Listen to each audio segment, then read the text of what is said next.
విపక్షాలు విరుచుకుపడుతున్నా ఎన్నేసి విమర్శలు చేస్తున్నా మౌనంగానే ఉంటారు.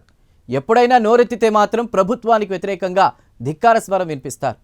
సీనియర్లను కాదని పెద్దల సభకు పంపిస్తే సొంత పార్టీలోనే ధిక్కార స్వరం వినిపిస్తున్న ఆ ఎమ్మెల్సీపై పార్టీ శ్రేణుల్లో చర్చ జరుగుతోంది. ఇంతకీ ఎవరా ఎమ్మెల్సీ? పార్టీపై విమర్శలు వస్తున్నా మౌనంగా ఉండడానికి కారణం ఏంటి? పదవి ఇచ్చిన ఆమె అసంతృప్తికి రీజన్ ఏంటి?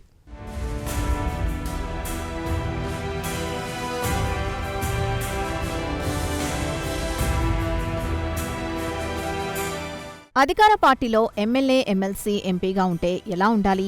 ప్రతిపక్షాల విమర్శల్ని తిప్పికొట్టాలి, గట్టి కౌంటర్ ఇవ్వాలి. అధికార పార్టీ కాబట్టి ఫోకస్ అయ్యేందుకు అడ్వాంటేజ్ కూడా ఉంటుంది.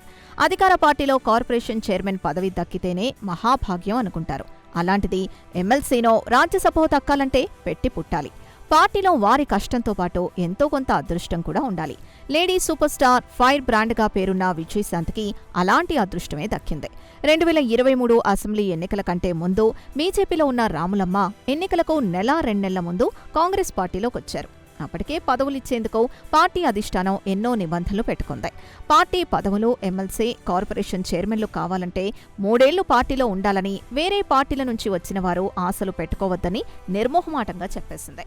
కానీ కండిషన్స్ ఏమీ లేకుండానే విజయశాంతిని ఎమ్మెల్సీ పదవి వరించింది.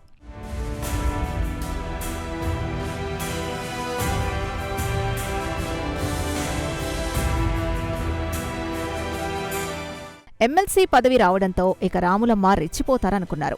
కాంగ్రెస్ పార్టీ నుంచి బలంగా గొంతు వినిపిస్తారని అంతా అనుకున్నారు. కానీ మండలిలో అడుగుపెట్టినా విజయశాంతి మౌనం వీడలేదు. తెలంగాణ ఉద్యమంలో ఆమె ఫైర్ బ్రాండ్గా ఉన్నారు. పోరాటాలు చేశారు. బలమైన వాయిస్ ఉంది. బీఆర్ఎస్లో కల్వకుంట్ల ఫ్యామిలీ గురించి పూర్తిగా తెలుసు.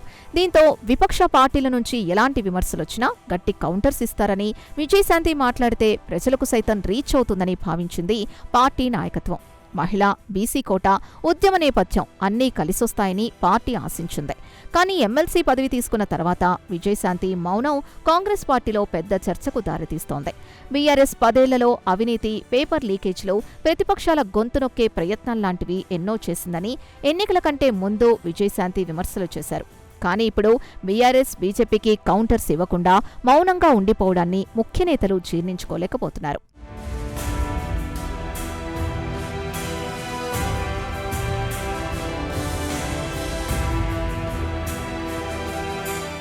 ఎమ్మెల్సీ పదవిచ్చింది మౌనంగా ఉండడానికా అంటూ విజయశాంతిపై సొంత పార్టీలోనే విమర్శలొస్తున్నాయి. సరే, ఏవో కారణాలతో మౌనంగా ఉన్నారని సర్దుకుపోదామనుకున్నా సొంత పార్టీ ప్రభుత్వంపైనే ధిక్కార స్వరం వినిపిస్తున్నారు రాములమ్మ. ఫీజు రియంబర్స్మెంట్పై ట్వీట్ చేస్తూ వెంటనే బకాయిలు చెల్లించాలని డిమాండ్ చేశారు. బడ్జెట్ సమావేశంలో శాసనమండలిలో చివరి రోజు ఉద్యమకారులపై రాములమ్మ చేసిన కమెంట్స్ కాంగ్రెస్లో కాకరేపాయి. ఉద్యమకారులకిచ్చిన మాట నిలబెట్టుకోవాలని, ఉద్యమకారుల్ని విస్మరిస్తున్నారని నెగటివ్ టోన్లో మాట్లాడి అధికార పక్షాన్ని ఆశ్చర్యానికి గురిచేశారు.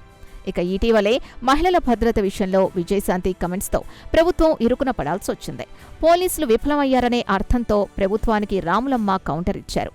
ప్రతిపక్షాల విమర్శల్ని తిప్పికొట్టకుండా సొంత పార్టీపైనే కౌంటర్ అటాక్తో విజయశాంతి వ్యవహార శైలిపై పార్టీలో పెద్ద చర్చే జరుగుతోంది.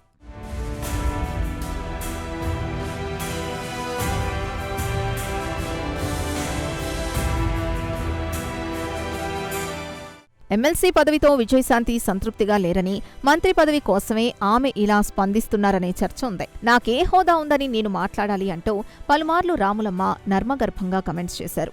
ఎమ్మెల్సీ పదవిచ్చారు కదా అంటే ఎక్కడ ఎలా ఉపయోగించుకోవాలో ప్రభుత్వానికి తెలియాలని కూడా కొందరి దగ్గర ఫీలర్ వదిలారు. మొత్తానికి విజయశాంతి తీరు కాంగ్రెస్ పార్టీకి కొంత ఇబ్బందికరంగానే మారింది. ఎలాంటి కార్యక్రమాలకు రారు, ప్రతిపక్షాల విమర్శలకు కౌంటర్స్ ఇవ్వరు. పైగా ప్రభుత్వంపైనే ధిక్కార స్వరం వినిపిస్తానంటే ఎలాగనే చర్చ నడుస్తోంది. పార్టీ పెద్దలు విజయశాంతి ఎపిసోడ్కి ఎలా ఫుల్ స్టాప్ పెడతారో చూడాలి మరి.